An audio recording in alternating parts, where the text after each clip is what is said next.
Buenas noches, sean todos bienvenidos a este conversatorio. Agradecemos a todas las personas que esta noche están conectadas en nuestro Facebook Live y a nuestros queridos panelistas. El tema es sobre el suicidio en el eje cafetero y los que nos van a hablar hoy son expertos con amplia experiencia en el estudio de este fenómeno que se ha venido incrementando en nuestra región. Un breve saludo en nombre del Colegio Colombiano de Psicólogos. Expresarles que como política hemos decidido en el colegio desde 2018 trabajar por la salud mental de los colombianos y tratar de impactar las políticas públicas, especialmente las que tienen que ver con salud mental. De ahí ese pronunciamiento al presidente de la República de que nos habló María Andrea hace un momento. Dentro de ese contexto, el colegio diseñó y está implementando desde el mismo año 2018 un programa de prevención de suicidio en el departamento de Arauca, que en ese momento tenía las tasas ajustadas de mortalidad por suicidio más altas del país. Hoy esa mayor prevalencia de suicidio está precisamente en los 3 departamentos del eje cafetero. Por eso me parece tan relevante la conversación que vamos a tener hoy con estos colegas expertos. Desde la óptica de la salud pública, sabemos que el suicidio tiene unos determinantes sociales específicos y eso es lo importante de integrar el conocimiento psicológico y todo lo que se puede hacer desde una perspectiva psicológica con esa visión de salud pública, porque solo la sinergia entre los dos enfoques puede tener unas mayores probabilidades de éxito. No quiero alargarme porque de verdad creo que no puedo decir nada mejor. Yo no soy un experto en suicidio, pero mis colegas sí lo son y están en el campo y en estos 3 departamentos. Luego, para ellos, repito todo mi voz de apoyo y mi gran admiración. Gracias, María Andrea.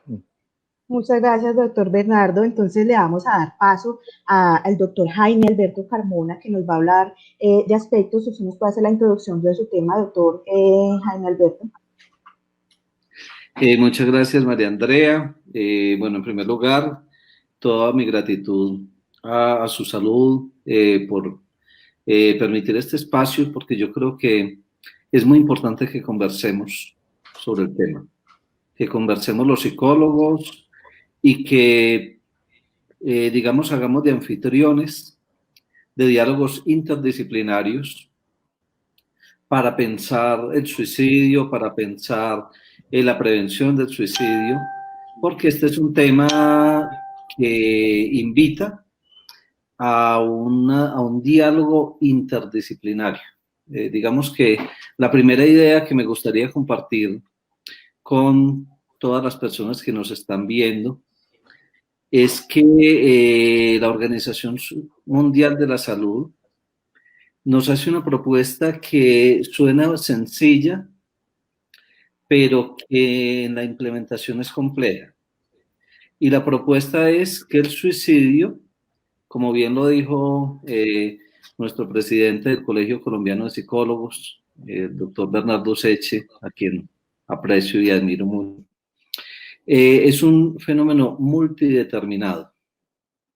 Es decir, es un fenómeno que efectivamente, nos lo dice el maestro Seche, tiene unas determinaciones sociales, pero también unas determinaciones culturales, pero también unas determinaciones económicas, pero también unas determinaciones vinculares que tienen que ver con las interacciones, que tienen que ver con lo psicosocial, pero también unas determinaciones subjetivas, pero también unas determinaciones que pueden también vincularse con lo neuropsicológico, etcétera, etcétera.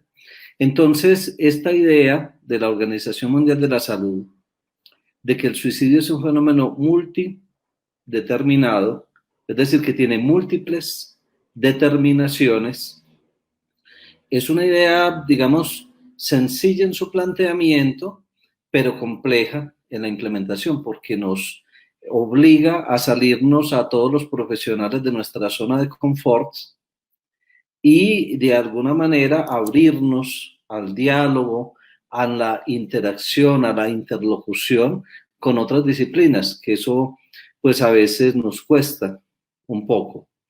Entonces, bueno, yo voy a aprovechar estos 15 minuticos iniciales de mi planteamiento para desarrollar un poquito, digamos, algunas de las implicaciones de esta idea. Si decimos que estamos hablando de un fenómeno multideterminado, pues tenemos que abrirnos, digámoslo así, a lo que nos dicen las diferentes disciplinas.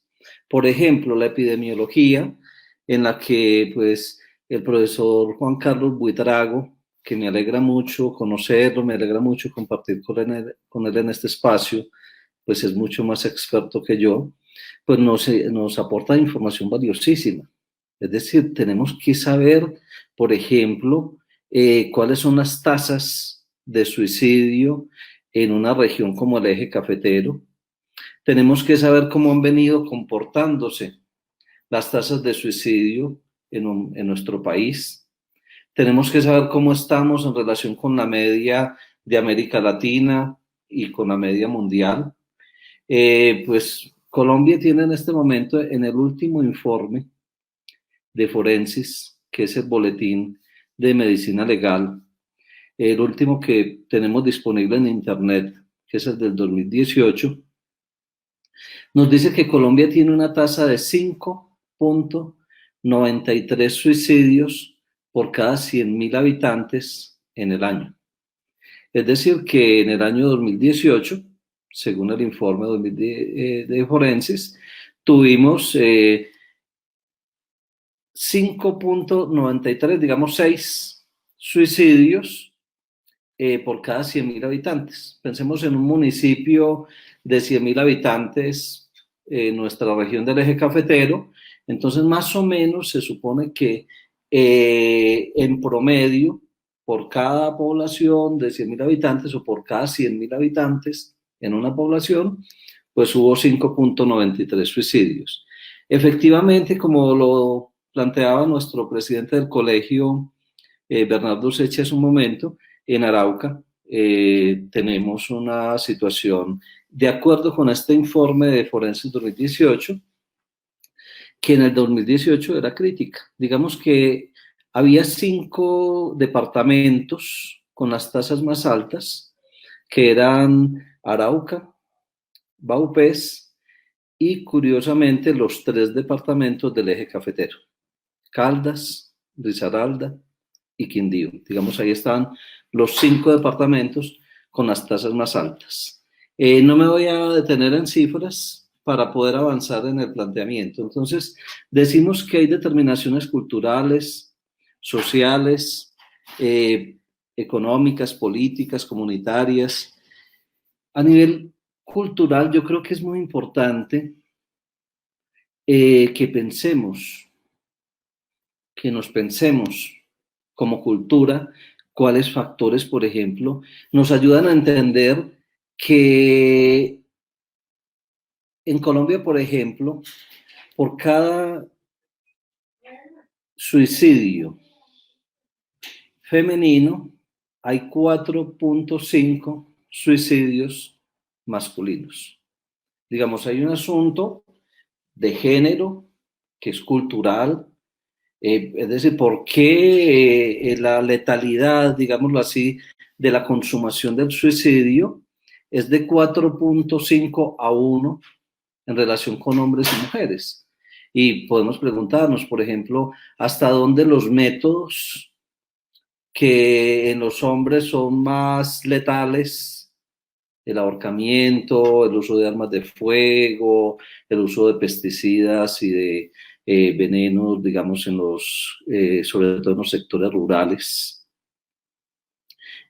hasta dónde, por ejemplo, los métodos, hasta dónde ciertos comportamientos hacen que, no solamente en Colombia, en Colombia tenemos la relación de 4.5 a 1, en el mundo tenemos una relación más o menos de 3.5 a 1. Entonces, es decir, hasta dónde, digamos, nuestra cultura machista hace, por ejemplo, que la mujer sea más histriónica, exprese más sus sentimientos, busque ayuda con mayor facilidad, y que incluso eso mismo no sea bien visto, por ejemplo, para los hombres. Entonces, digamos, hay unos factores culturales que nos, digamos, permiten hacernos preguntas en torno a eso. Y que, digamos, eso en relación con el suicidio consumado. Con el intento de suicidio es al contrario. Digámoslo así, son muchas más las mujeres que lo intentan en relación con los hombres. Entonces, en el suicidio consumado, mayoría de hombres; en el intento de suicidio, mayoritariamente mujeres. Desde el punto de vista social, la sociología tiene unos aportes muy valiosos. Émile Durkheim, el sociólogo francés de fines del siglo XIX, escribió en el año de 1897 una obra que se llama justamente El suicidio. Y es una obra monumental, no solamente considerada pues, una de las grandes obras de la sociología en toda su historia y por supuesto de este padre de la psicología, Émile Durkheim, sino que en el campo de las ciencias sociales sigue siendo hasta hoy, hasta el 2020, un texto de referencia que nadie puede eludir, que nadie puede, digamos, dejar de considerar. Y Durkheim nos dice que cuando se producen crisis en una sociedad, y crisis que pueden ser de muy distintas clases, eso produce un efecto que no es tan inmediato como en el campo de lo individual o en el campo de lo microsocial, pero produce unos efectos de unos incrementos de las tasas de suicidio. Entonces podemos preguntarnos hasta dónde, por ejemplo, este incremento de las tasas de suicidio en los 3 departamentos del eje cafetero podrían estar relacionadas con crisis vividas en el contexto del eje cafetero en las últimas décadas. Y no voy a entrar de lleno pues, en el tema porque pues, nos vamos hasta las 9 de la noche, pero sí dejar esa pregunta planteada. Es decir, ese es un principio sociológico que nos ayuda a pensar el fenómeno y que nos ayuda por lo menos a hacernos preguntas pertinentes. En el escenario comunitario, y aquí es donde quiero de pronto poner como el acento, porque me interesa en este conversatorio, digámoslo así, como de todas esas determinaciones, centrarme un poquitito en la determinación psicosocial. Y en esa que nos permite, digámoslo así, poner en diálogo la psicología con la microsociología y sobre todo examinar el papel de los vínculos en un fenómeno como estos. Un poco, digamos, poniendo a dialogar a Durkheim con Enrique Pichón Rivière, un gran psicólogo social latinoamericano, podríamos plantear que en el campo de lo microsocial, todo lo que está del lado de la exclusión está del lado de los factores de riesgo de suicidio, y todo lo que está del lado de la inclusión o de la afirmación y de la valoración de la diversidad está del lado de los factores protectores. Entonces, creo que aquí es muy importante porque si nosotros miramos las poblaciones en riesgo de suicidio, no es gratuito que justamente sean minorías. Minorías, por ejemplo, en el tema sexual, la población LGTBI, minorías por ejemplo, étnicas. Tenemos un gran problema, un gravísimo problema de suicidio de niños y adolescentes de comunidades indígenas en Colombia, de minorías en el campo de lo estético. chicos y chicas, digámoslo así, que pertenecen a minorías estéticas, sufren el matoneo, sufren la exclusión dentro de sus familias, dentro de sus comunidades, y eso, digamos, incrementa el riesgo de suicidio. Yo insistiría en esto. No hay que, es decir, las causalidades absolutas o las pretensiones de encontrar causalidades absolutas en un fenómeno multideterminado, de alguna manera riñen con esa misma perspectiva, digamos, de la multideterminación. Entonces, yo diría que en el campo de lo colectivo, este fenómeno de las minorías excluidas es un factor de riesgo, y todo lo que podamos hacer por generar factores de inclusión contribuye, digamos, a la prevención. En contextos como los colegios, como las empresas, como etcétera, pues dinámicas como el bullying, como el matoneo, como el moving, como, digamos, estas situaciones de acoso son muy importantes de ser tenidas en cuenta. De hecho, hace poco la Corte Suprema de Justicia dejó en firme la condena para una rectora y desafortunadamente también para una colega nuestra de un colegio de estrato 6 en Bogotá, en el que un estudiante pues fue de acuerdo con el fallo, inducido al suicidio, y la rectora y la psicóloga pues no hicieron todo lo que podían hacer para evitarlo.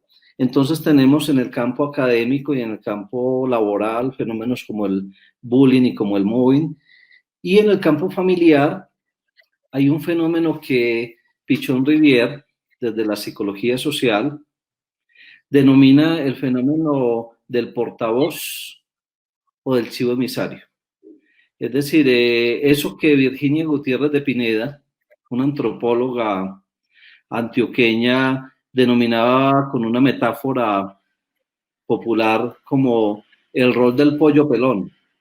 Es decir, como el hijo calavera, el atravesado, la oveja negra, el patito feo. Es decir, ese rol que las familias le atribuyen a un cierto integrante, que a veces se vuelve muy divertido para las fiestas, porque a todo el mundo, pues como se dice en este contexto cultural del eje cafetero, pues todo el mundo lo coge de parche o lo cogen de goce, pero que produce un profundo sufrimiento moral y que produce un sentimiento de exclusión y que desencadena unos comportamientos autodestructivos. No es gratuito que justamente ese pollo pelón o esa oveja negra o ese hijo atravesado o ese, digamos, ese integrante que asume el rol, digamos, de ser como el fallido de la familia, pues sea el que luego desarrolla comportamientos autodestructivos, consumo excesivo de sustancias, transgresiones a la ley, etcétera, etcétera. Entonces, la invitación mía es a que nos interroguemos, no solamente los psicólogos, también los maestros, también los ingenieros, también los administradores. Por ejemplo, hace poco también la Corte Suprema de Justicia en Francia dejó en firme en última instancia el fallo que condenaba a un equipo de gerentes de una empresa que se llamaba Telecom, igual que la nuestra, de nuestra extinta Telecom, en Francia, y que pues en un proceso de ingeniería fue tan radical que se suicidaron 19 personas, 19 empleados en una semana, y 9 más intentaron suicidarse pero sobrevivieron, y los condenaron por inducción al suicidio también. Entonces también los administradores pueden preguntarse, los ingenieros, bueno, en fin, yo quiero mejor dejar puntos suspensivos porque puede uno como embriagarse en la palabra, y creo que se trata más bien de que conversemos. Bueno, les cuento, doctores, que me los han saludado mucho, está la gente contenta de tenerlos aquí, nos saludan de Finlandia, de Calarcá, los saludan también aquí de la Universidad de Caldas, exalumnos de ustedes. Qué bueno tenerlos a todos integrados y tenerlos a ustedes acá. Muy importante todos los aspectos psicosociales. Sinceramente es un abrebocas muy sensato a lo que es este tema del suicidio. Y pues queremos darle paso a nuestro doctor John. ¿Listo, doctor? Muchas gracias, María Andrea, por la invitación. Pues el saludo al doctor Carmona, al doctor Useche, que es un placer pues compartir con ellos, a la doctora Chica que ya se conectó, y a las personas que nos están escuchando.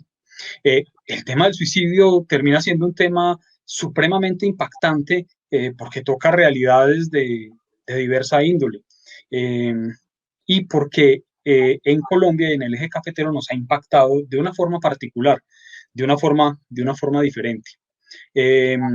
Quisiera como para aportar a este diálogo, a esta construcción de conocimiento con verdaderos expertos como son ustedes, pues tocar algunos datos pequeños, algunas referencias históricas que de pronto hemos compartido en otros escenarios y un par de preguntas y reflexiones sobre lo que viene, sobre lo que puede venir de aquí en adelante. Entonces, si me permiten, compartimos por acá. Presentación. Muchas gracias, doctor. Y mientras el doctor comparte, pues les voy a decir a nuestro querido público que nos acompaña en este momento 141 personas, que vamos a estar resolviendo dudas e inquietudes. Nuestros doctores nos van a contestar en un espacio que les vamos a brindar. Entonces, por favor, sigan haciendo sus preguntas, sigan muy activos en el chat y muchas gracias por todos los saludos. Ojalá pueda saludar a las personas que más pueda por aquí, desde Dos Quebradas, desde Armenia, desde Calarcá. Muy, muy interesante que estén ustedes conectados con este tema tan importante. La doctora Marcelina Chica también ya se encuentra con nosotros. Más adelantico la presentamos y ahora vamos entonces con las diapositivas que nos presenta el doctor John. Listo, ya lo tenemos compartido. Ya lo tengo compartido. Se dice que en torno a 3.000 personas se suicidan al día en el mundo y que eso nos da un dato cercano al 1.000.000 de personas, 1.000.000 de personas suicidándose anualmente, una persona cada 40 segundos. En los últimos años, pues el fenómeno ha aumentado y ha aumentado cerca del 60%. Algunas de los datos o de las reflexiones que el doctor Carmona nos dejaba tenía que ver de pronto con esa diferencia entre hombres y mujeres y también con el dato o con la cifra que gira alrededor de que cada persona que consigue suicidarse, pues hay otras 20 que lo intentan, más o menos es como la proporción. Muchos datos hay en el mundo y los datos pues se están actualizando constantemente. Hay muchas redes de epidemiología que están actualizando qué es lo que pasa. Para nuestro caso en particular en Colombia pues es Forensis, que es el reporte que saca Medicina Legal y pues estamos a la espera de qué pasó el año pasado, qué pasó en el 2019. En Colombia pues las cifras vienen en aumento. Tuvimos una leve disminución en el año 2013 y del año 2013 en adelante hasta el último reporte de Forensis que fue en el 2018, pues la cifra viene aumentando. Pues claro, esto ha prendido alarmas de toda clase. Pero ¿qué ha pasado con el suicidio históricamente? Yo quisiera como contarles algunas cosas y ponerlas en la mesa para la reflexión. Gilgamesh, el rey de Uruk, por allá hacia el año 2650 a.C., esta es el primer mito que tiene la historia de la humanidad, traducido desde las tablillas cuneiformes, que es la historia de Gilgamesh, y Gilgamesh termina suicidándose de una forma bien dramática con toda su familia. En la antigua mitología de la Mesopotamia se hablaba de dioses incluso que se suicidaban.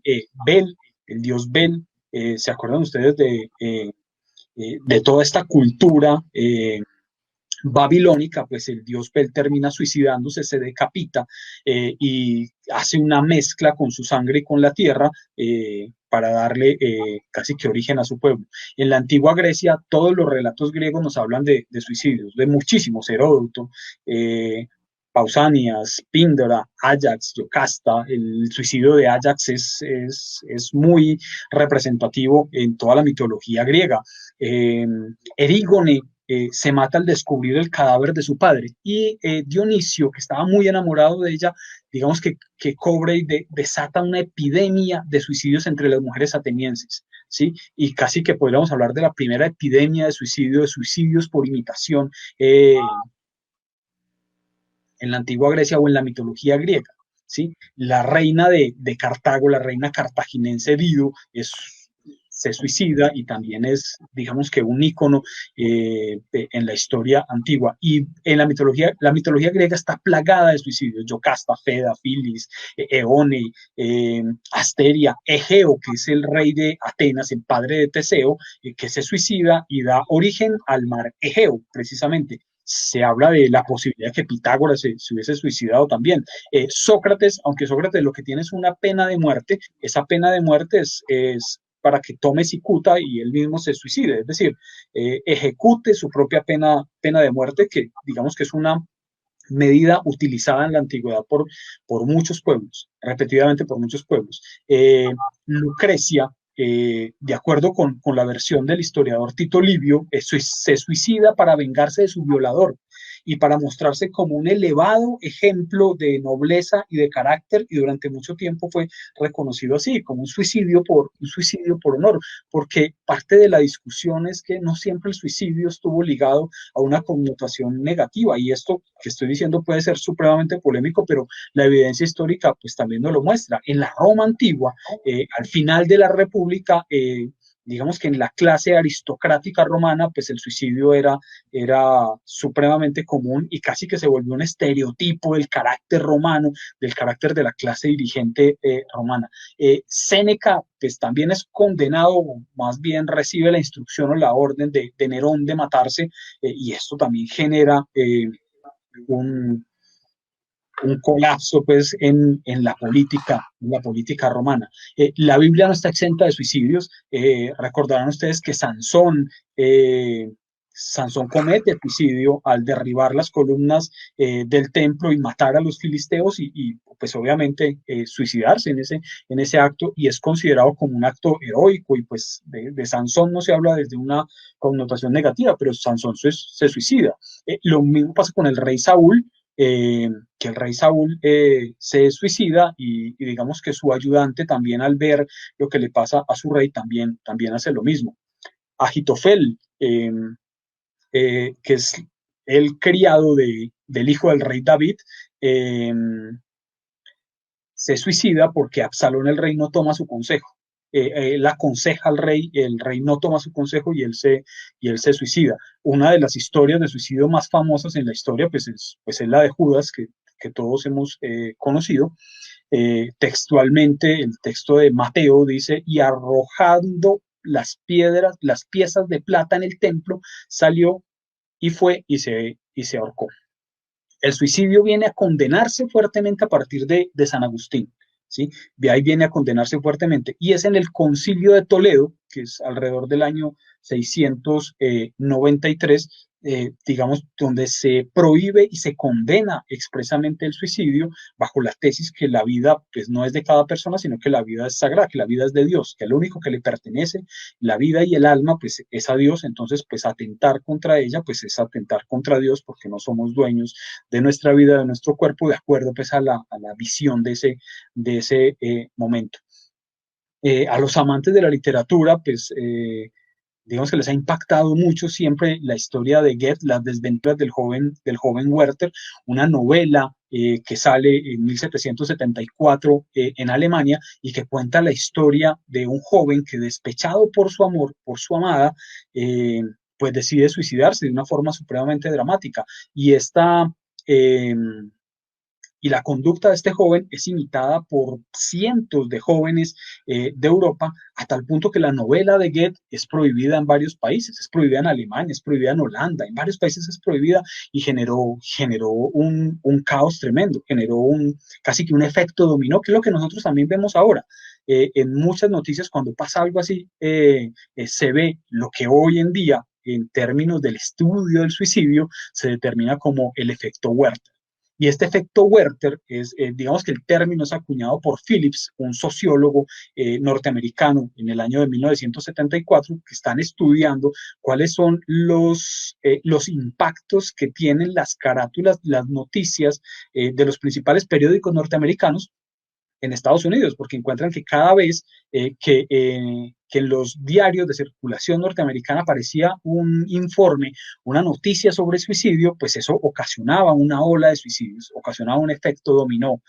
A esto los sociólogos lo denominaron en Estados Unidos el efecto Werther, y hoy en día se conoce así, y hay muchos ejemplos de efecto Werther, como el que se ocasionó con el suicidio de Marilyn Monroe, por ejemplo, pero con muchos otros. En la literatura, pues la literatura también está plagada de autores que terminaron suicidándose: Virginia Woolf, Klaus Mann, Pavés, Hemingway, Sexton, mejor dicho, Jack London, Paul Celan, Primo Levi, y tenemos este club de los suicidas, el club de los 27 grandes artistas, fenómenos de la música o del espectáculo, que terminaron suicidándose, y que también sus suicidios pues provocaron brotes suicidas en diferentes partes del mundo, de una forma muy impactante.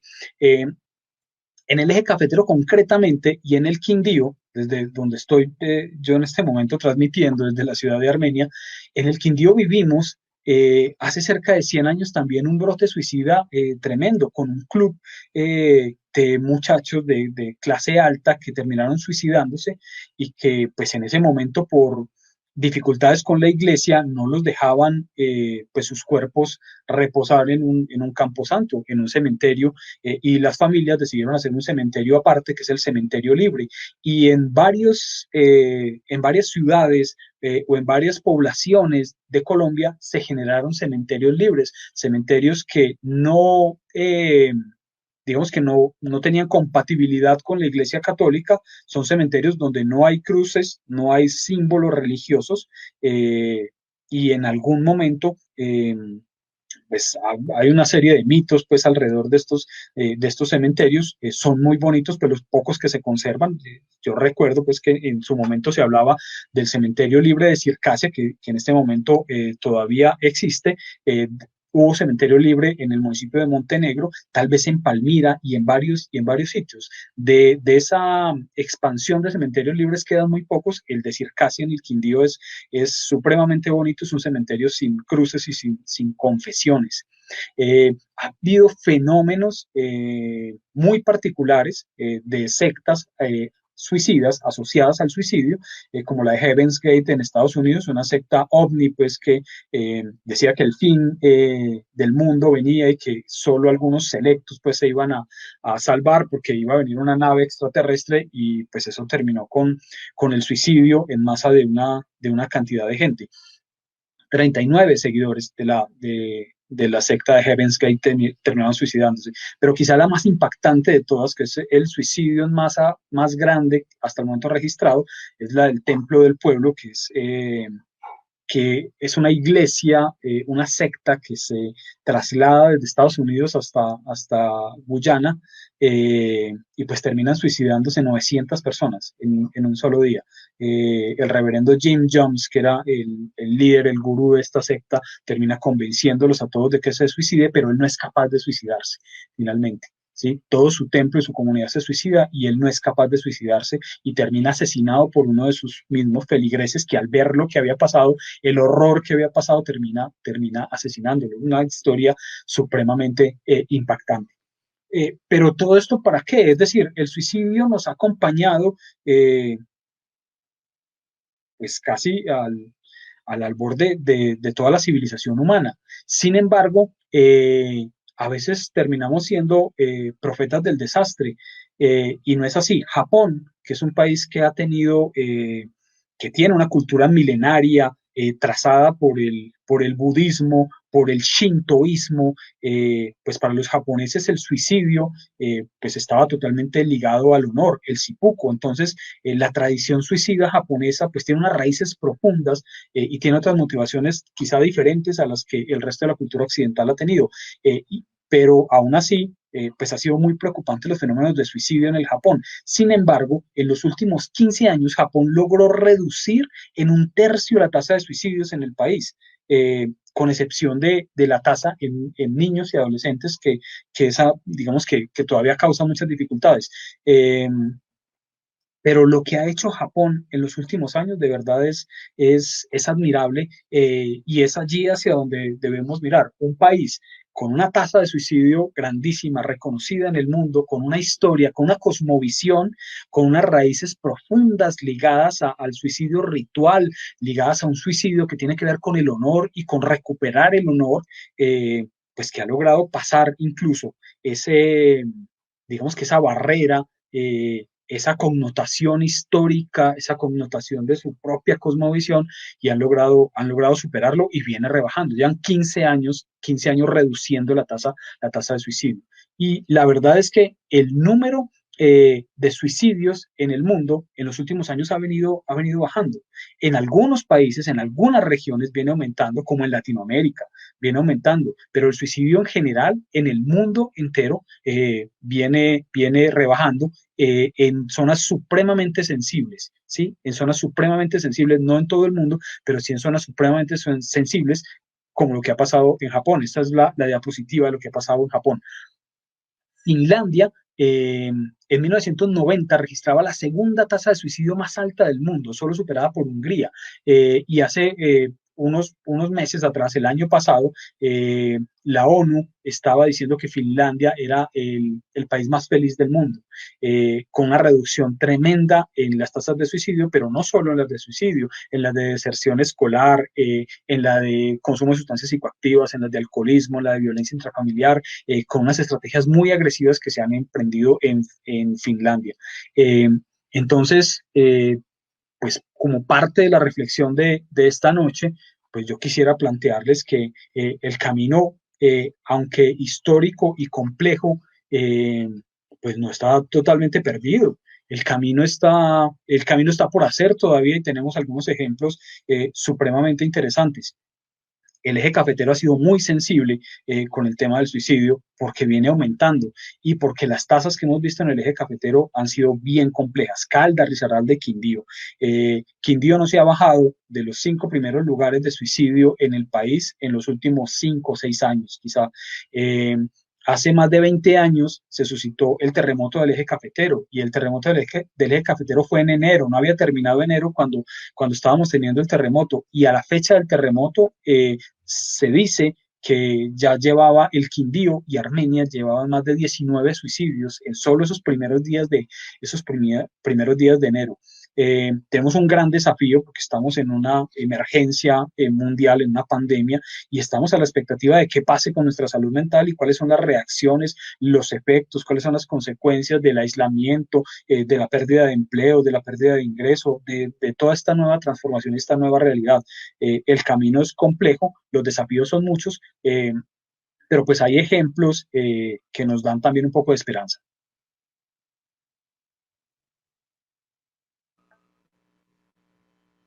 Excelente, doctor John Carlos, por hacernos esta excelente demostración también con sus diapositivas sobre el tema que se ha venido tejiendo desde la historia. Sin duda alguna nos deja muchas reflexiones, y también compete de manera muy directa lo que sucede aquí en el eje cafetero con el suicidio.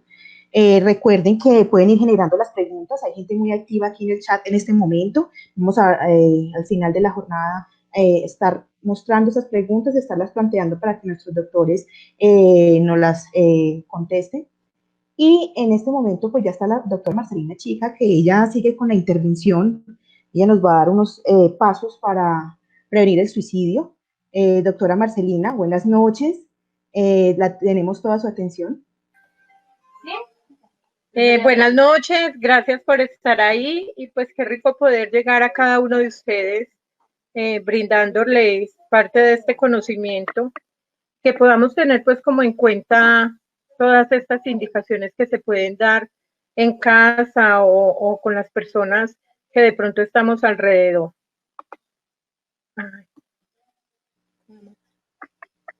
Muchas gracias, doctora. En este momento, antes de que haga su intervención, agradecemos la publicación del diario local que registra este evento como un conversatorio por la vida, y también saludamos a gente que nos está mandando muchos saludos desde Barranquilla.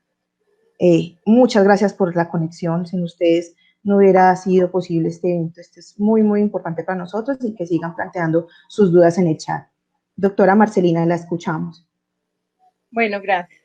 Estoy aquí tratando de organizar la presentación, porque también para mí esto es un poquito complicadito. La idea, bueno, la idea es que podamos presentarles estas diapositivas, y si no, pues irles enseñando lo poco que sé. Dentro de la parte del suicidio tenemos que reconocer que nosotros tenemos unas pulsaciones, ¿cierto?, de vida, de muerte, y pues que muchas veces nosotros somos las personas los que estamos como deseando vivir o quitarnos la vida.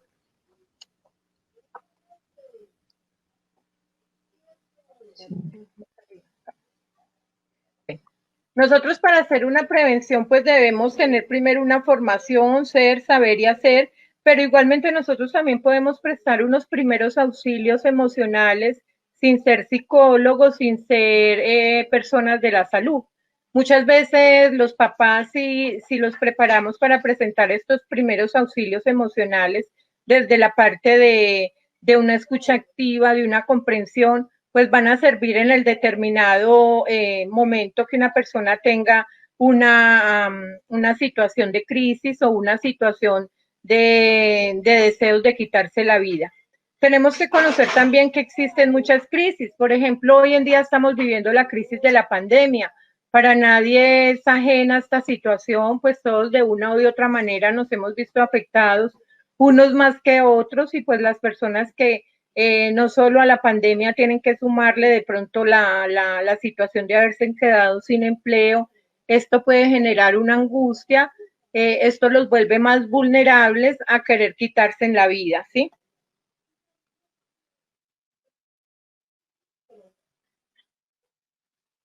Dentro de los riesgos que nosotros encontramos en las personas que quieren suicidarse, encontramos factores genéticos y sociales.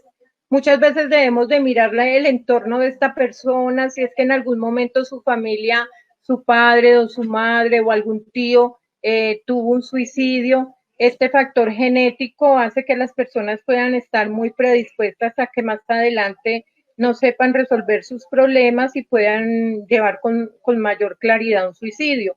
La misma edad, las personas jóvenes a veces por los impulsos, por no saber el manejo de determinada situación, de cómo resolverlo, puede también llevar a cometer este suicidio.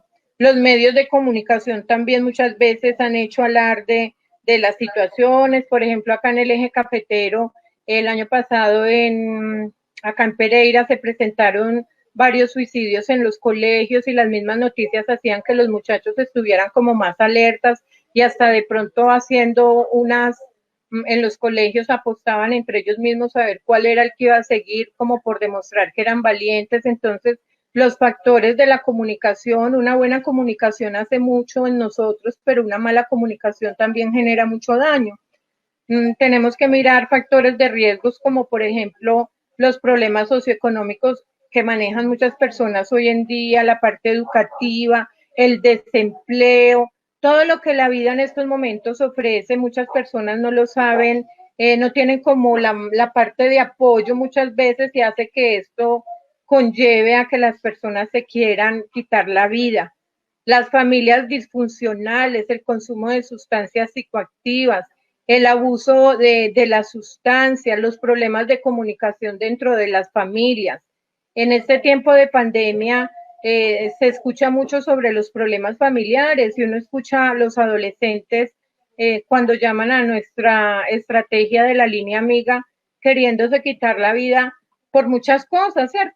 Y yo cuando los escucho siento que un adolescente pues ya tiene su crisis de adolecer, de crecer, pero hoy en día también tiene que afrontar la crisis de la pandemia, de estar al frente del computador para estudiar, de que en su casa de pronto su papá se ha quedado sin empleo y ha estado más agresivo y ha estado consumiendo mucho más alcohol y se ha generado de pronto violencia intrafamiliar. Entonces, todo esto ha conllevado a que los jóvenes también estén hoy en día con situaciones de desesperanza, de angustia, de no querer seguir adelante. Tenemos unas señales en las personas, y esto sí sería muy rico que lo tuviéramos en cuenta, y es que las personas cuando empiezan a aislarse, cuando empiezan a encerrarse en el cuarto, por ejemplo, llaman las mamás y dicen, no, es que mi hijo no quiere salir de la habitación, todo el tiempo está encerrado, no quiere hablar con nadie ni con los amigos, están consumiendo sustancias psicoactivas, cambian su presentación personal porque ya ni se quieren bañar, conductas depresivas, de minusvalía, no valgo nada, para qué la vida, qué pereza de esto, si de pronto alguien les dice algo entran en llanto, son señales de que una persona está siendo depresiva y que muy posiblemente pueda hacer un gesto suicida. Bajo rendimiento productivo, educativo, hoy en día las personas que están trabajando también se han visto en situaciones un poco más complejas, por ejemplo, porque ha cambiado la manera de trabajar, ya se trabaja en casa, entonces la mamá tiene que estar en la casa pendiente también de sus niños, de las tareas, los roles han venido también cambiando, o sea que este momento muchas personas están en situaciones, llamémoslo así, de crisis. Podemos tener una señal cuando la otra persona tiene un lenguaje lacónico, como no quiero, qué pereza, esto no vale la pena, esto no va a pasar. Todo esto son mensajes, señales que las personas nos están indicando que algo anda mal en ellas y que pues es bueno uno colocar cuidado. Igualmente, por ejemplo, uno encuentra cuadernos que los jóvenes escriben, mensajes de despedidas o siempre están diciendo un día estos me quito la vida, y las personas muchas veces creemos, sobre todo en los adolescentes, que es por llamar la atención, que eso no va a pasar nada, pero una señal es cuando alguien dice qué pereza vivir, ojalá yo me quite la vida un día de esto, porque yo sé que todos en algún momento hemos sentido situaciones difíciles y hemos sorteado momentos no tan buenos, pero muchas veces uno los pasa y dice esto está muy difícil, pero no sale de nuestra boca el mañana me quiero cortar las venas o me voy a tomar un veneno, me voy a ahorcar o me voy a tirar del viaducto. Entonces cuando una persona nos dice eso son señales de alarma, son señales de alerta que hay que colocar cuidado. ¿Qué hacer? Evaluar el riesgo, ¿cierto? En la persona que está diciendo estos mensajes. Mirar qué riesgo tiene, si son algunos pensamientos, si es de vez en cuando que lo está diciendo, o también mirar si tienen un mediano riesgo como un pensamiento y un plano, porque uno les puede preguntar, ¿y cómo has querido, cómo has pensado quitarte la vida? También a veces tenemos un mito frente a eso y es decir, no, yo cómo le voy a preguntar, antes más rápido se va a ir a quitar la vida, no, a las personas hay que preguntarles, ¿y cómo has pensado? ¿Y cómo así? ¿Por qué lo quieres hacer? Porque en la medida que ellos van hablando también pueden ir expresando sus emociones, sus sentimientos y uno también puede ir canalizando esa situación, ¿sí? Y una persona que tiene ya un alto riesgo es aquella que tiene el pensamiento, el plan definido, dice, no, pues es que yo me voy a colgar de aquel árbol y cuentan toda la historia. Y hay otros pues que nunca lo dicen y muy silenciosamente lo hacen y por eso muchas veces me han mostrado señales desde la manera verbal, pero sí unas señales desde la parte física. Tenemos que evaluar los factores de riesgo, ¿sí? En realidad vemos que esa persona está en mucho riesgo, comprometer la familia, su grupo, para la toma de decisiones y el tratamiento. Si conocemos un adolescente que está en un problema y que en realidad se ha cortado las manos varias veces, pues es una persona que necesita ayuda y que necesita el acompañamiento de la familia y comprometer la familia. Necesita una red de apoyo que le brinde como la seguridad de que vamos a poder salir de esa situación. Evaluar los factores de protección. Si encontramos de pronto un adulto mayor, que también quiero que nos quede como claro de eso, las mujeres somos más ansiosas y muchas veces estamos diciendo que nos vamos a quitar la vida, los hombres son más contundentes cuando hacen el acto y los adultos mayores también. O sea, los adultos mayores casi siempre son muy en silencio, pero lo hacen más decisivamente. Tenemos entonces que mirar, por decir a algún adulto mayor, qué factores de protección tiene, si vive solo, con quién está, como un caso que tuvimos este año y fue muy difícil de un adulto mayor, pero no estaba tampoco tan mayor, 59 años, pero pues ya podría ser en nuestra parte de edades, después de los 57 ya es adulto mayor. Este señor tenía 59 años, totalmente solo en una casa, nos llama a su hijo y nos dice que él cree que su papá se va a quitar la vida, que porque hace días lo viene diciendo, y pues que él está preocupado, que él está en el Quindío y que el papá está acá en Pereira, que si podemos hacer algo por él. Y efectivamente cuando nos ponemos en la tarea de activar la ruta nos damos cuenta que el señor se había quitado la vida la noche anterior. Entonces mire que el señor en su soledad ya había dicho, ya había pedido la ayuda, pero pues en la casa no habían visto estas señales y terminamos con este acto tan triste, ¿sí? Tener un registro de información. Yo les digo mucho cuando nos llaman, acá está la línea 106 del departamento para que nos llamen, busquemos la ayuda, que las personas tengan a mano poder llamar a la policía, buscar este registro de información que nos pueda, que ellas se puedan sentir acompañadas, pero que ellas también puedan dar los datos para nosotros poderlos acompañar.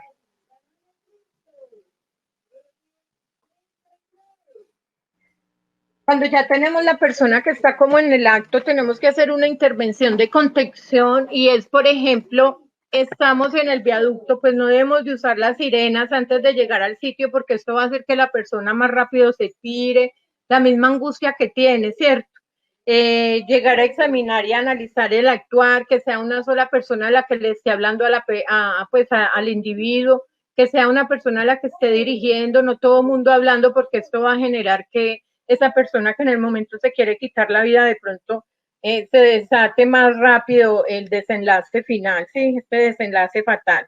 Tener medios de aseguramiento en ese momento, si estamos de pronto en un puente, en una situación muy difícil, pues estar ahí con bomberos, ambulancias, las personas que necesitamos que nos colaboren en esa situación. Y una sola persona es la que va a hablar. Acá en Pereira, tal vez el año pasado alguien se iba a tirar de un edificio y mientras nosotros hablábamos, otros abajo le decían, tírese, usted se está haciendo y mientras tanto nuestra directora de salud mental le estaba hablando para tener esta contención. Entonces no es fácil cuando alguien quiere hacer la contención y hay otras personas encima impulsando a hacer el acto.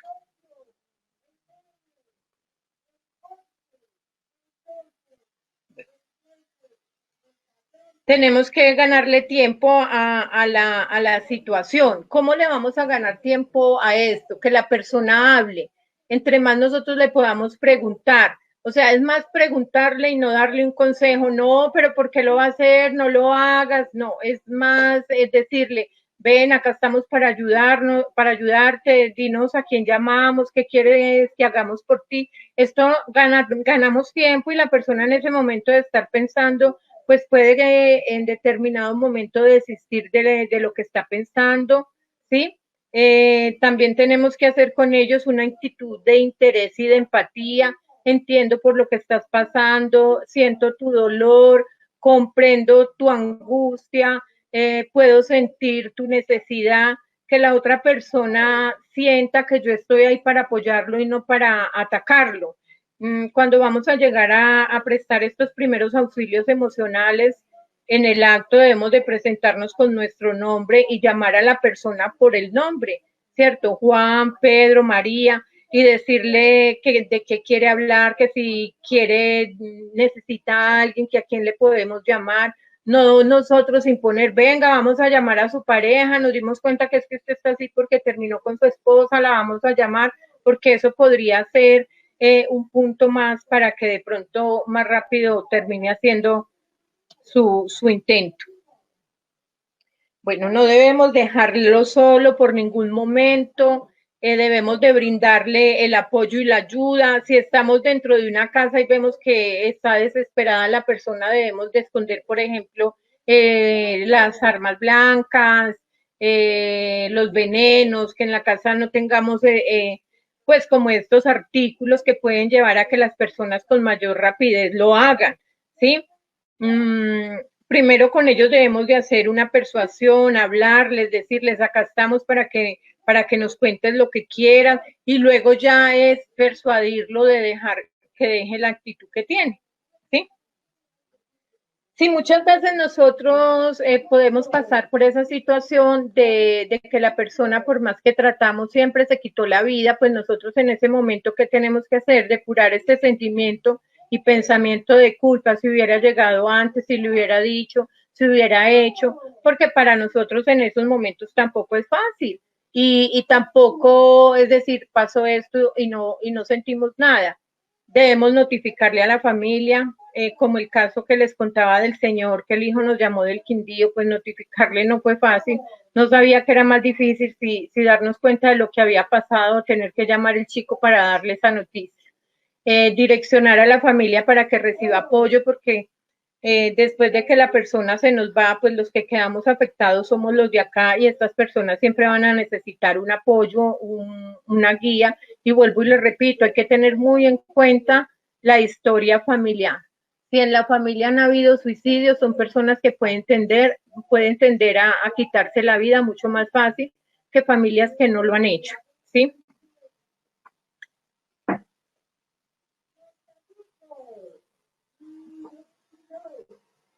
¿Cuál es el mejor camino? Pues formarnos para prestar estas ayudas. Las familias, nosotros como padres de familia también podemos ayudarnos en el sentido de aprender a escuchar a nuestros hijos, ponernos en el lugar de ellos. La comunicación asertiva dentro de la casa es algo que es fundamental, y que vemos que hoy en día se ha perdido mucho, y que ahora en la pandemia sí que han estado las violencias intrafamiliares. Entonces la situación no es fácil, por eso hay que preparar este camino, tener herramientas para estos conflictos, y tener también resiliencia para las situaciones difíciles que vivimos. Tenemos que tener un control de acceso a medios letales, lo que les estaba diciendo, que en las casas, si yo veo que mi hijo consume sustancias psicoactivas, si yo veo que mi hijo es agresivo, que en determinado momento ha cogido un cuchillo, bueno, hay que tener estas herramientas lejos de las personas. Hasta aquí mi presentación. Si tienen preguntas. Muchas gracias, doctora Marcelina Chica. Sí, tenemos varias preguntas que vamos a ir resolviendo, pero pues queremos hacerle esta pregunta directamente al doctor Useche, ya que él es el presidente. ¿Son suficientes las estrategias del gobierno para enfrentar este problema considerado como un problema de salud pública?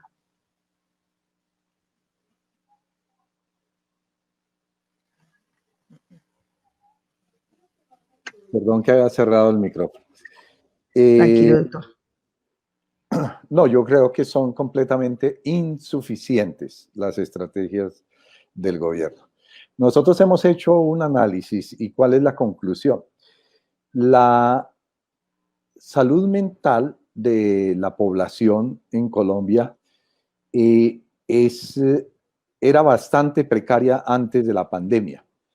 Ya los colegas se han referido a algunas estadísticas, y entonces hasta el 2018 y 2019 el problema del suicidio en particular era bastante grave y los indicadores eran alarmantes.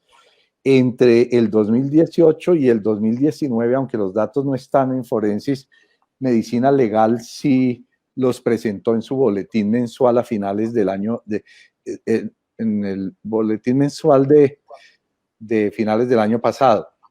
Y allí hay una variación, un aumento de los suicidios consumados de un 3,53%, si la memoria no me falla.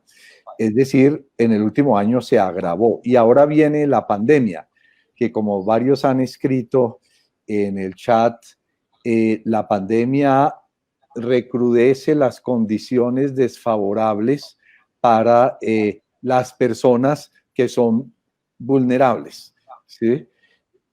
El confinamiento puede ser una oportunidad de mejorar las relaciones familiares, puede ser una oportunidad de mejorar las relaciones comunitarias, algo sobre lo que se refería el doctor Carmona, de que era uno de los aspectos a tener en cuenta. Pero también sí puede ser lo contrario en las personas que tienen ya problemas mentales. Entonces, ¿por qué decimos que el gobierno no ha trazado una estrategia que sea suficiente? En primer lugar, porque no tiene una estrategia de salud mental para la pandemia en particular. Lo que nos ha presentado como el documento COMPES, que se llama exactamente Estrategias para la Salud Mental, se refiere a la situación anterior a la pandemia. Entonces, y antes de la pandemia había problemas para hacer prevención y había problemas para prestar la atención. Nosotros los psicólogos tenemos los criterios. Yo estoy absolutamente seguro que aquí los tres colegas que están, y he escuchado al doctor Carmona en otras ocasiones, pueden decirnos, bueno, lo que hay que hacer. Y lo que hay que hacer no solo a nivel individual de alguien que tiene una conducta suicida, sino lo que hay que hacer a nivel comunitario. Por ejemplo, ¿qué hay que hacer en un colegio? ¿Qué condiciones hay que cambiar para que los estudiantes de ese colegio, los padres de familia, los maestros, los consejeros, etcétera, creen un ambiente que sea favorable a la prevención y se avance en la prevención? Entonces, los psicólogos podemos tener ciertas fórmulas y maneras de afrontamiento de este tipo de situaciones a nivel individual y grupal y comunitario, pero el gobierno no ha presentado una estrategia para promover eso, no ha dado recursos para responder a esto. Entonces, no sé, por ejemplo, el caso de las líneas amigas, ¿sí? Se contrataron unos psicólogos más para reforzar la línea 192. Nosotros desde el colegio prestamos algún entrenamiento a los colegas o reforzamos el entrenamiento a los colegios, a los colegas que están atendiendo esas líneas. Pero ¿fueron suficientes los psicólogos que estuvieron allí? ¿Fue suficiente el entrenamiento que están prestando esto? Completamente insuficiente. En el caso de las líneas, se hizo con una donación del gobierno de Canadá. Pero si el gobierno de Canadá o ningún otro gobierno no aporta nada, el gobierno no busca unos fondos, unos recursos, ¿sí? La salud mental no está en el radar de una manera clara, con una perspectiva de qué es lo que hay que hacer.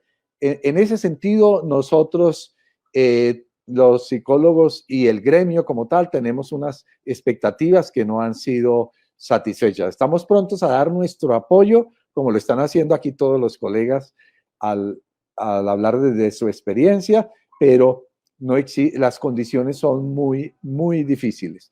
Podemos hacer muchas cosas y seguiremos intentando hacerlas y dando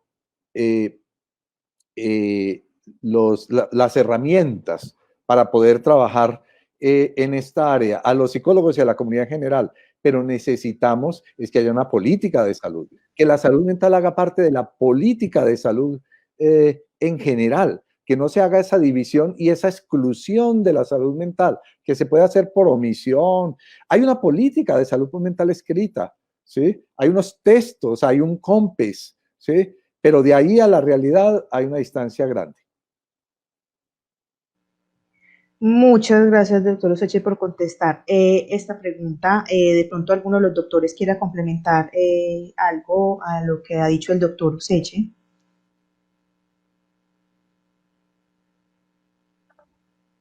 Bueno, de pronto decir que en Colombia somos expertos en redactar normas y pues la normatividad en salud es impresionante. Y en este momento de pandemia, mucho más. Cada 2 o 3 días nos levantamos con un nuevo decreto, una nueva circular, una nueva ley, una nueva reglamentación. Es impresionante, ¿sí? Somos unos expertos en la redacción de normas, pero todavía nos falta muchísimo para poder aterrizar esto.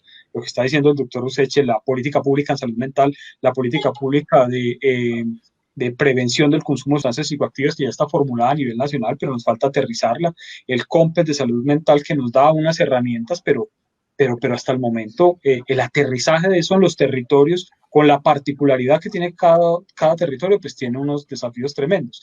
Estamos en pandemia y estamos además iniciando administración departamental y administración municipal. Entonces, alcaldes y gobernadores apenas están en la formulación de los planes de desarrollo. No hay ningún plan de desarrollo todavía totalmente en firme en el país y eso pues retrasa también el accionar del Estado.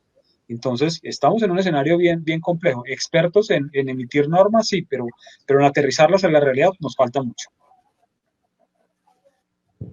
Muchas gracias, doctor. John, doctor Carmona.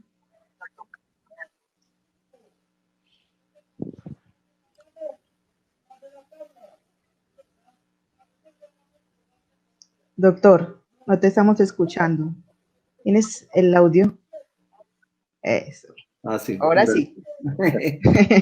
Lo tenía apagado.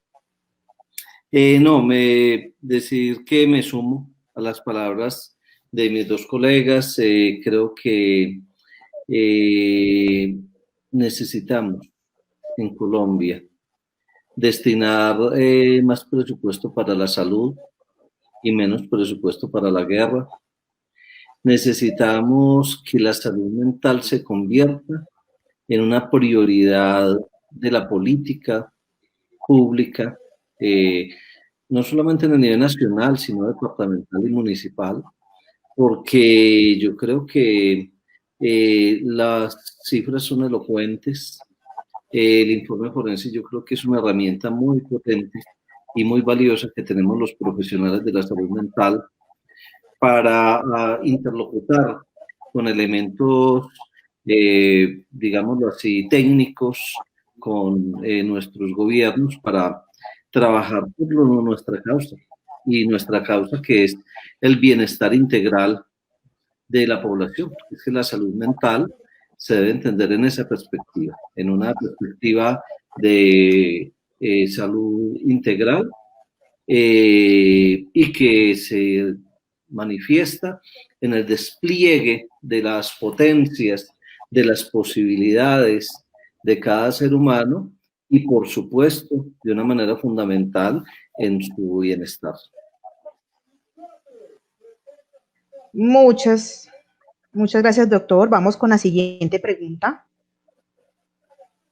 Ya aparece poco en pantalla.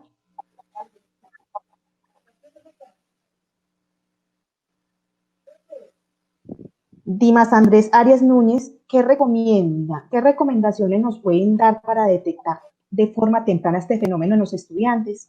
Para los 4 panelistas.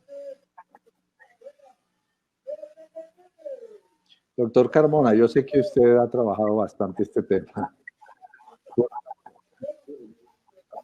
Bueno, muchas gracias, querido Bernardo. Yo creo que los maestros son personas muy sabias y los maestros son personas que en general siempre están en un contacto y se compenetran de una manera tal con sus estudiantes que se pueden convertir en algo que me gustó mucho que Marcelina lo aludió y que creo que ella tiene también mucho que decirnos al respecto. Y es que los maestros pueden convertirse en lo que la Organización Mundial de la Salud llama gatekeepers. La palabra gatekeepers es una palabra que en inglés es un neologismo que es como una palabra que se conforma con el verbo to keep, que es como conservar, como preservar, y también que tiene el sentido como cuidar. Y la palabra gate, que es puerta. Entonces, un gatekeeper, digamos que la traducción literal sería como el que cuida la puerta, como el portero. Pero que digámoslo así, lo que tiene que ver con la prevención del suicidio y en el sentido que le da la Organización Mundial de la Salud, sería como el guardián de la vida. Aquel que tiene ese contacto directo, cercano, con alguien que está en riesgo, que puede ser un estudiante, y que pueda actuar a tiempo. Entonces, yo creo que los maestros son nuestros grandes aliados en la prevención del suicidio y en la afirmación de la vida en las instituciones educativas, y que ellos actúan como gatekeepers. ¿Cómo pueden ellos darse cuenta de manera temprana de que un estudiante está en riesgo? Sobre todo por los contrastes. Es decir, un estudiante que ha sido una persona alegre y de pronto entra en una profunda tristeza. O un estudiante que ha sido una persona interesada, una persona juiciosa, etcétera, y de pronto se abandona, digámoslo así, y hay un contraste radical con su desempeño académico. O un estudiante que ha sido amiguero, o que ha sido deportista, o que ha sido fiestero, y de pronto se lo encuentra por allá aislado, totalmente solitario. Entonces, esos contrastes son unos indicadores muy importantes. Algo está pasando. Y ese algo está pasando, lo que invita, en principio, no es a diagnosticar. Quizás en esto no se trata, digámoslo así, como de volvernos, como tener un manual diagnóstico, sino de escuchar qué le pasa, de brindarle un espacio de escucha y de generar, digámoslo así, ese acompañamiento a ese estudiante. Entonces, Marcelina justamente nos contaba de algunas de esas señales de alarma que son fundamentales, y claro, digámoslo así, que esas son unas señales tempranas, pero hay otras señales que son señales ya, digámoslo así, como de alerta roja, que es cuando, por ejemplo, el estudiante empieza a regalar sus objetos más preciados, cuando de pronto empieza ya a regalar la tablet y a regalar el celular y a regalar como haciendo una herencia en vida, cuando aparece la nota de despedida, cuando aparecen cambios radicales, por ejemplo, en el estado de ánimo, que el estudiante pasa, digámoslo así, de estar absolutamente eufórico a estar, digamos, en una profunda tristeza o en un estado de abatimiento y de desinterés por todo. Esos son cambios muy importantes. Si hay trastornos del sueño, que a veces, por ejemplo, el estudiante pasa varias noches sin dormir y después duerme varios días que nadie lo saca de la habitación y no tiene energía ni siquiera pues para interactuar con los demás.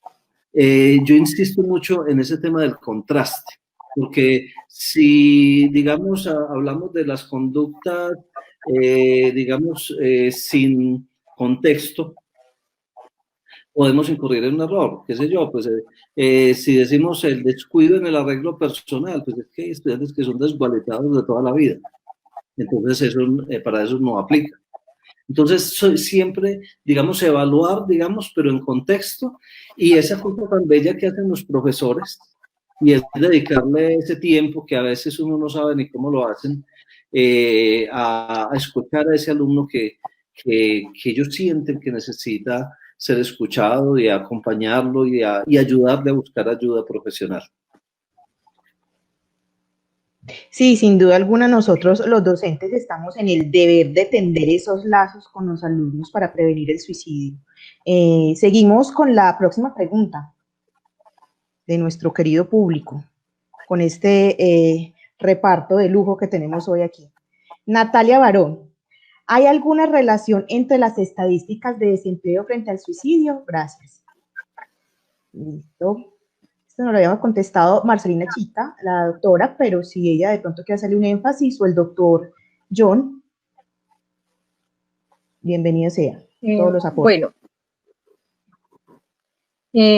igualmente yo pienso que en salud mental nunca será suficiente lo que vengamos haciendo, porque de todas maneras la salud mental es primordial en nuestra vida. No le hemos dado la importancia que realmente tiene la salud mental, ni a las personas que trabajamos en este campo, ¿cierto? Los psicólogos y los psiquiatras, porque todavía en este tiempo se sigue estando estigmatizada nuestra profesión, y aún siguen habiendo muchos mitos frente a la salud mental. Hay muchas cosas que tendríamos que hablar, por decir algo, con los profesores. Yo pienso que ellos son también unos héroes en este momento de pandemia, como lo son los médicos, como lo somos las personas que estamos en salud, los psiquiatras, los psicólogos que nos toca escuchar y hacer contención, ¿sí? ¿Quién les da a los profesores las herramientas también para que puedan trabajar con estos jóvenes, con estos muchachos?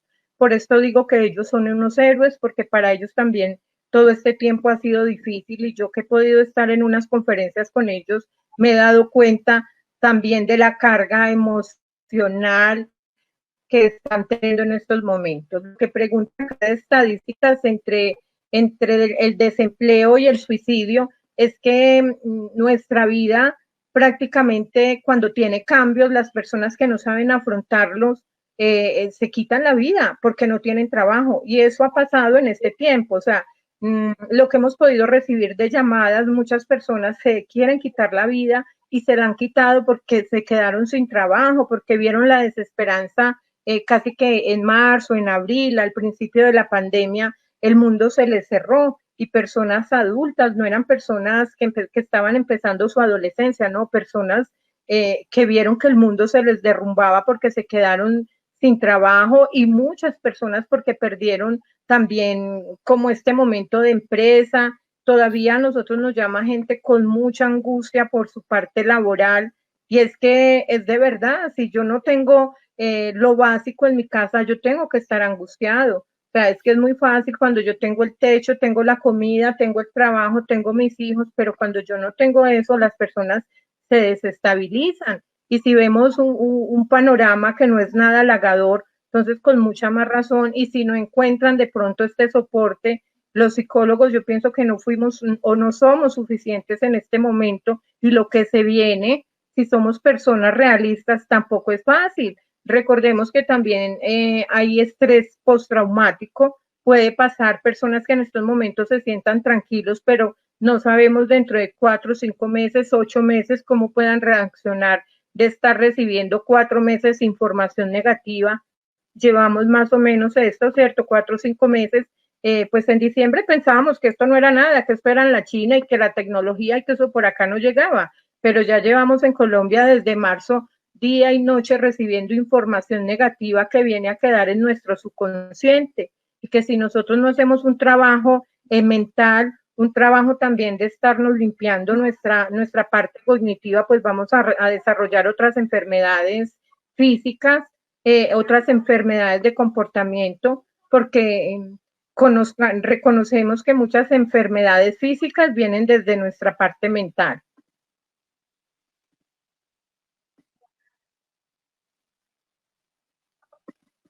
Bueno, de pronto complementar un par de cosas.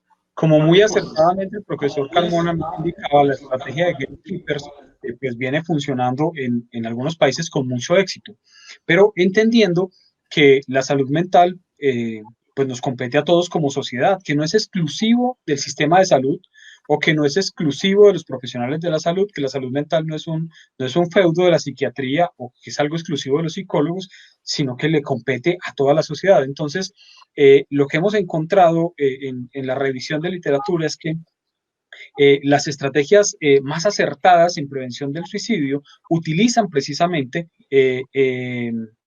digamos que la visión de los gatekeepers sobre 3 líneas básicas. Los pares, la segunda línea, que podrían ser los padres y profesores, y la tercera línea, que son los servicios especializados en salud. Y cada uno de ellos necesita capacitación y necesita un entrenamiento totalmente diferente. Los servicios especializados en salud tienen que tener la apertura, la oportunidad, la disponibilidad, tienen que tener los profesionales listos. Pero como tercera línea respondiente.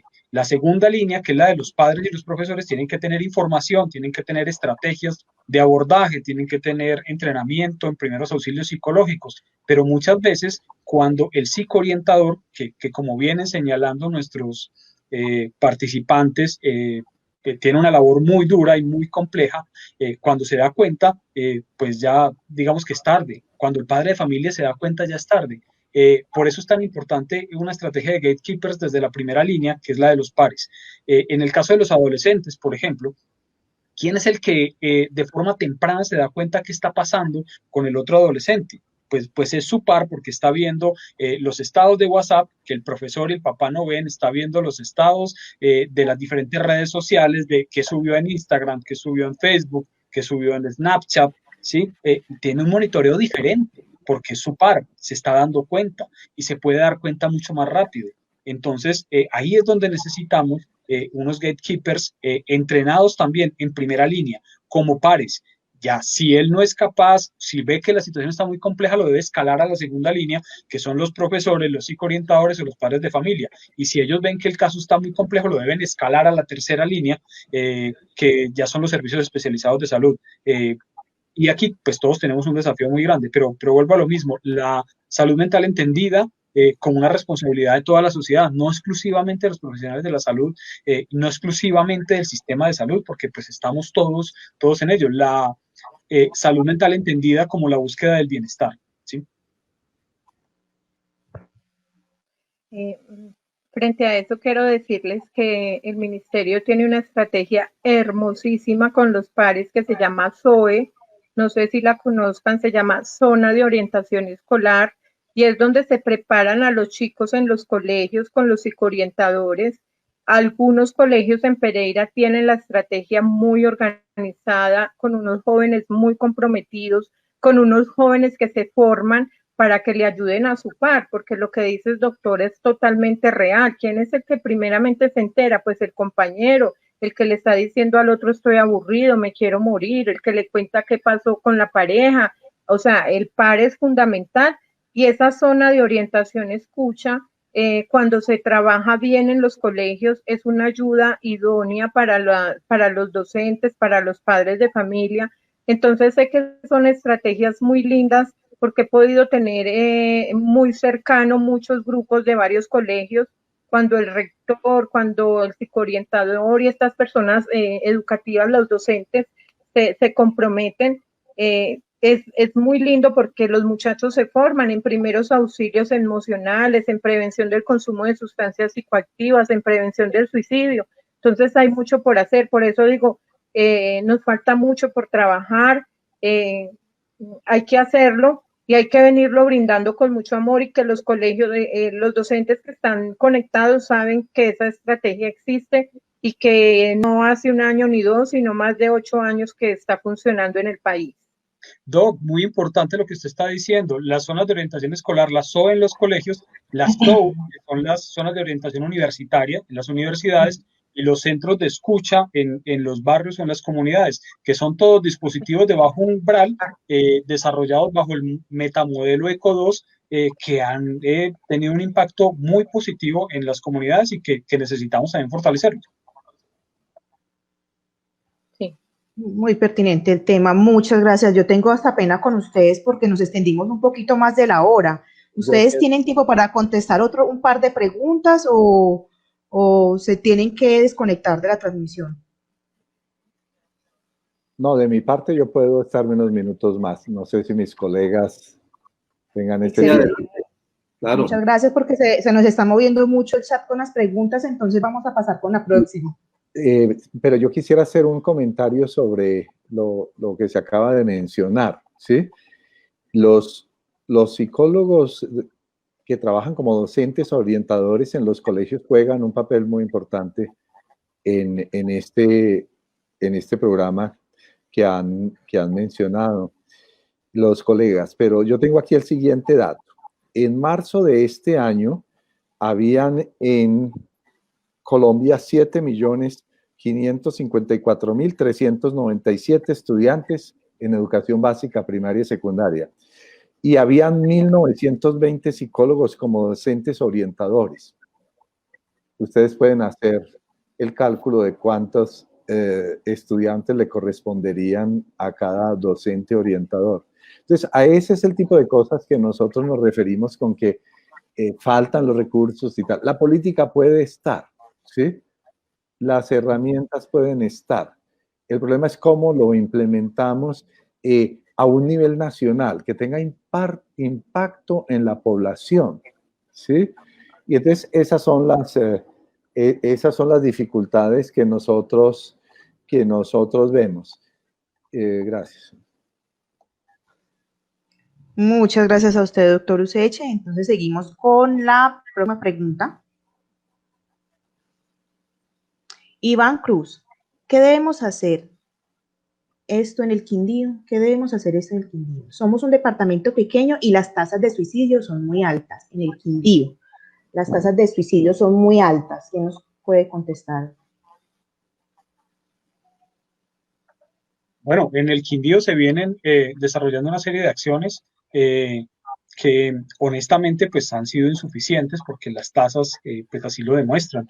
El desafío es muy grande, ¿sí? En los últimos años, como decíamos, el Quindío no se ha bajado del ranking del top 5 en las tasas de suicidio, mientras en Colombia pues ronda alrededor del 5, aquí he estado por encima del 10 muchas veces, entonces pues el desafío es supremamente grande. Ahora, digamos que una de las ventajas que tiene un departamento tan pequeño como el Quindío es que tenemos los datos a la mano, que la calidad del dato está comprobada, los datos que tenemos acá son reales, hay mucha atención y mucho interés. Del nuevo gobierno departamental hay un gran interés por avanzar en el tema y eso es positivo. Hay una red tanto pública como privada con una capacidad instalada, con una capacidad de respuesta bastante interesante. Y de hecho, cuando se ve la curva de crecimiento, la diferencia entre 2017 y 2018 es mínima, fue un solo caso. Vamos a esperar el consolidado 2019, pero creemos que esa tendencia alcista en el Quindío se pudo frenar y hay un interés genuino de las autoridades y del sistema de salud por avanzar fuertemente, pero el desafío evidentemente es enorme. Estamos hablando de una tasa en el Quindío que dobla la tasa nacional y pues con tantos casos y con una población tan pequeña, pues cada uno de ellos termina siendo dramático, impactante y causando muchos efectos en su comunidad, causando efectos en los que nosotros ahora consideramos como los sobrevivientes, que son la familia, los vecinos, los compañeros de colegio, a quienes hay que prestarles muchísima atención.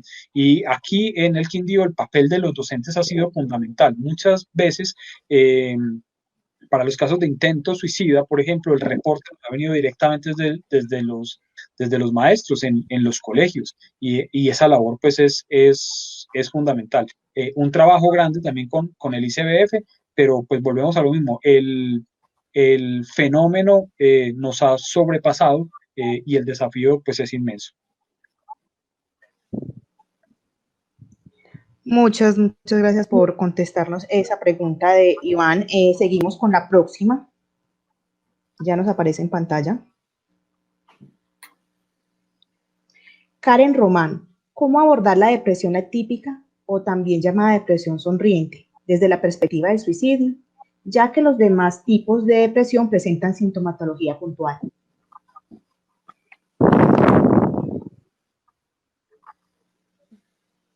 Bueno, ¿quién cede la palabra? ¿Quién tiene la palabra?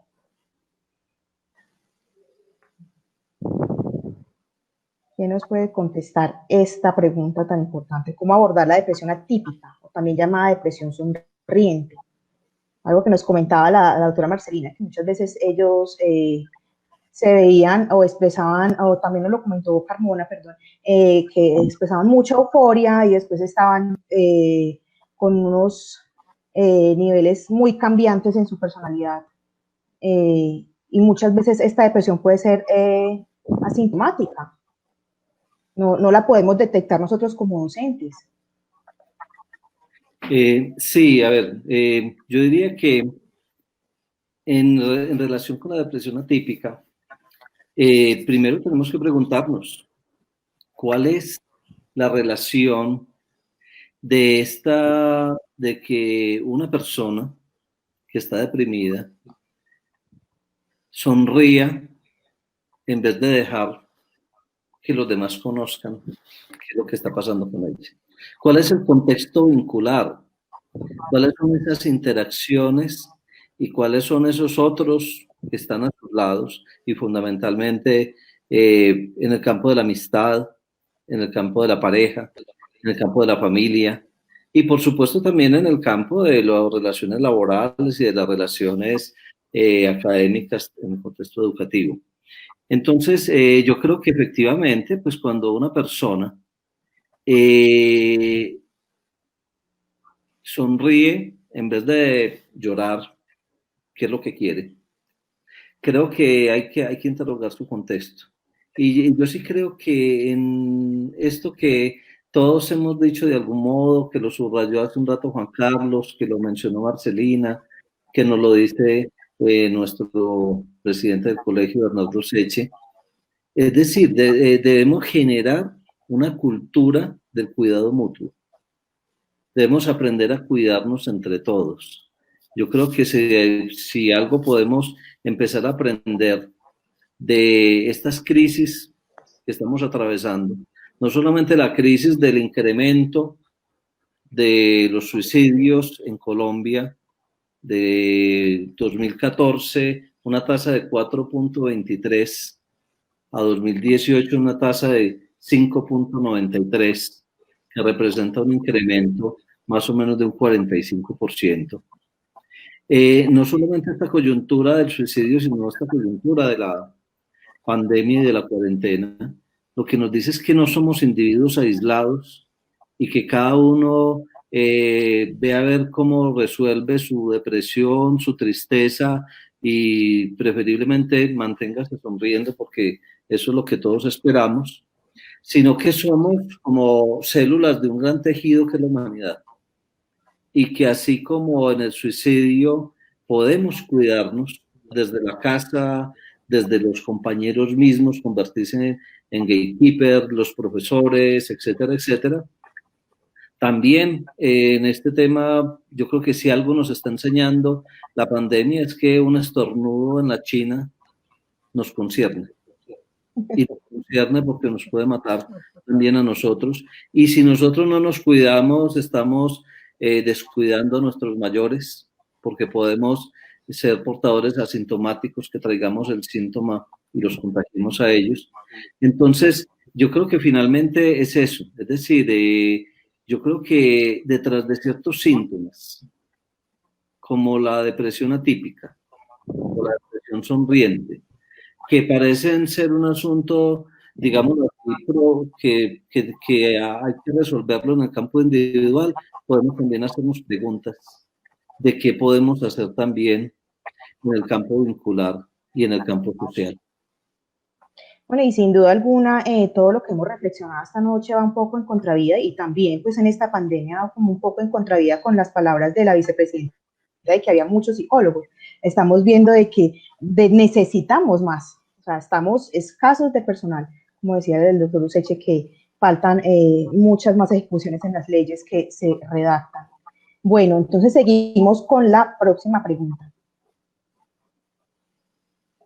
Cristi Marín, doctora, ¿se da un patrón de comportamiento en los jóvenes que llama a la línea amiga? ¿Se da un patrón de comportamiento, doctora Marcelina? Esto le compete a la línea amiga.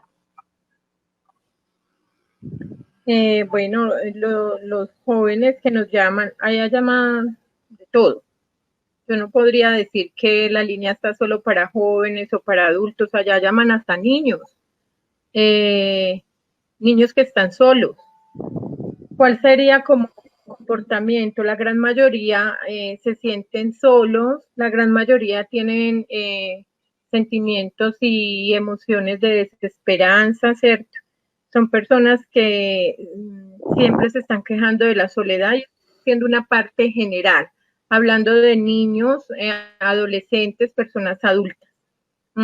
Obviamente que la línea también presta el servicio a personas que tienen alguna enfermedad mental, que han venido en un tratamiento psiquiátrico, en algún momento están descompensaditos y nos llaman porque están ansiosos, también se hace la atención.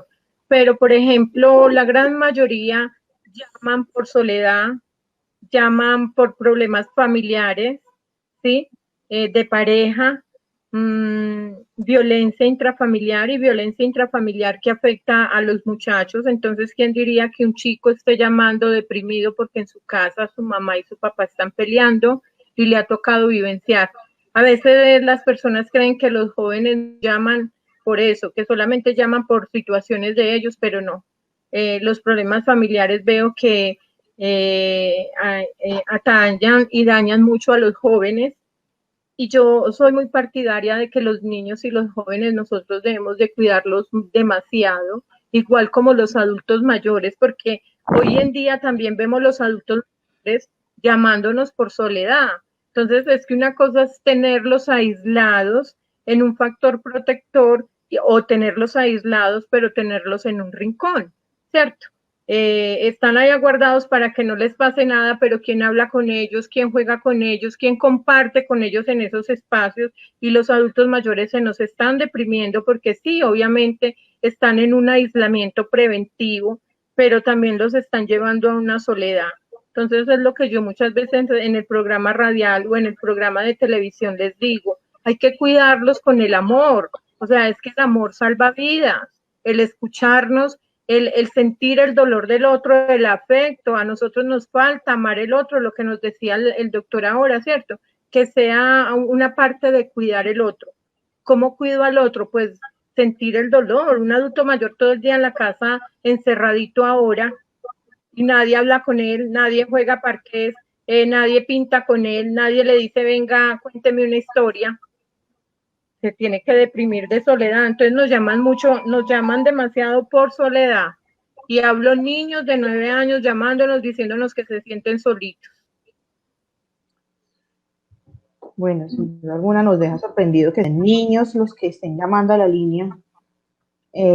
Imagínense, en el marco de esta pandemia, pues es muy difícil y esa enmarcación que hace la doctora del amor, la comprensión y el diálogo es muy, muy importante, sobre todo como en estas circunstancias que estamos viviendo en la escena mundial. Sobre esto yo quisiera decir una cosa, porque estoy completamente de acuerdo con la doctora Marcelina y siquiera planteó la palabra más fuerte, que es la que tiene que ver con el suicidio, que es la soledad, porque yo estoy convencido que en últimas un acto suicida se decide el momento en que la persona, cualquiera que sea su edad, percibe y entiende que está completamente sola y que nadie le puede ayudar, ¿sí?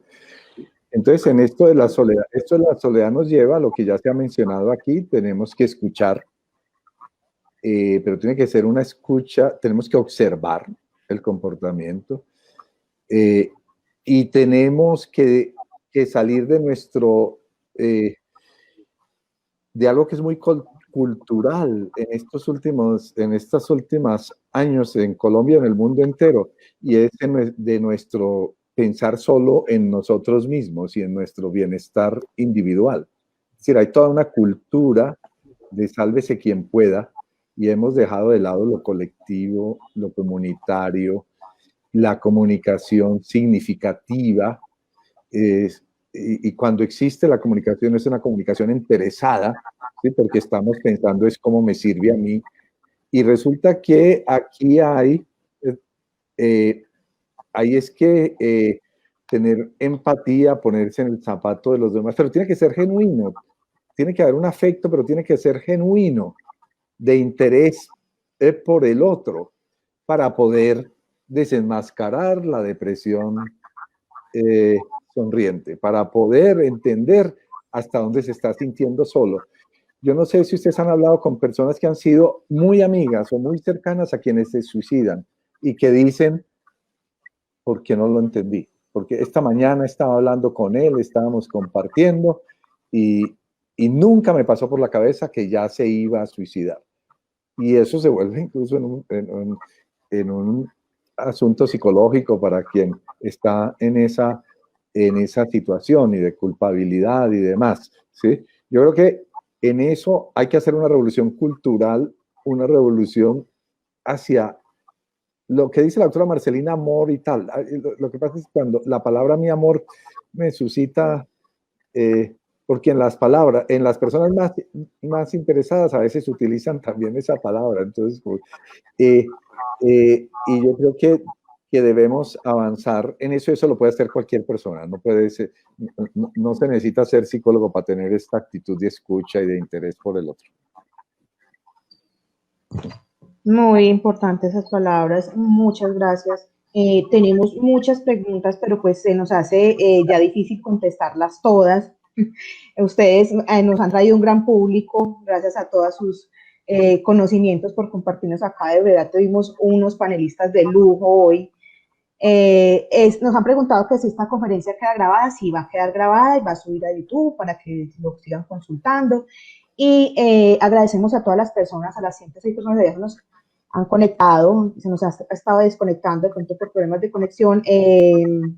Agradecemos de corazón por haber estado acá, a todas las personas que nos preguntaron, a ustedes, de verdad que estamos muy agradecidos por el tiempo que nos brindaron, por todos los conocimientos que nos han compartido, que sin duda alguna en esta pandemia pues caben resaltarlos aún más por todas las vivencias que ocurren en el día a día y en el día a día de los colombianos, ¿no? Que es muy importante porque todo lo que se genera y lo que se entrama en la política que afecta también a la salud del país de manera muy, muy, muy importante.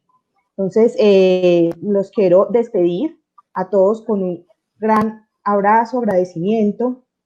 Ahí todavía siguen, la gente nos sigue escribiendo, se nos siguen despidiendo y muchos saludos de el Tolima, Barranquilla, Quindío, muchas partes nos han saludado.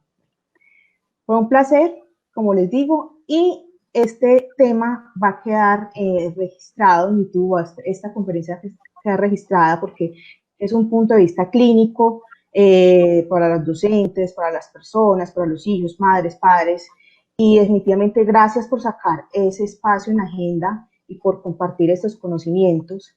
Y por supuesto a su salud por crear este espacio. Esperamos pues, que nos sigan acompañando en próximas emisiones que vamos a tener temas de interés social. Doctores, les cedo la palabra para que ustedes también se despidan del público. Doctora Marcelina, doctor John, doctor Carmona, aprendí de ustedes inmensamente y espero que quienes nos acompañaron como audiencia y quienes hicieron las preguntas pues hayan encontrado alguna respuesta significativa. Muchas gracias a todos. Muchas gracias, doctor. Ya. Bueno, muchas gracias por la invitación, muchas gracias por este aprendizaje, porque espacios así nos ayudan a comprender mejor el fenómeno, a verlo desde perspectivas diferentes y a que podamos avanzar. Muchas gracias, de verdad. Doctor Carmona. Un agradecimiento a su salud por el espacio, a María Andrea por coordinarnos, a mis compañeros de panel, a Juan Carlos, a Marcelina y al doctor Usechi. Y un abrazo para todos. Doctora Chica. Bueno, ustedes han tenido éxito hoy. Muchas gracias han tenido por dejarme mucho estar éxito, qué pena. Por compartir este espacio con ustedes, por dejar que yo entre a un pedacito de cada uno de sus casas. Y gracias por la invitación. También aprendí de cada uno de ustedes, de colegas. Gracias por estar acá con nosotros. Y pues no, gracias también a ti por invitarme. Y ojalá que podamos volver a encontrar. Dios los bendiga. De hecho, nos están pidiendo la segunda parte, doctores, para que se vayan agendando, porque quedó mucho sobre el tintero. Muchas gracias. Ha sido un placer y estamos viéndonos por este espacio. Muchos abrazos. Gracias. Un abrazo virtual, como dicen los chicos. Sí, señor. Y la chica. Una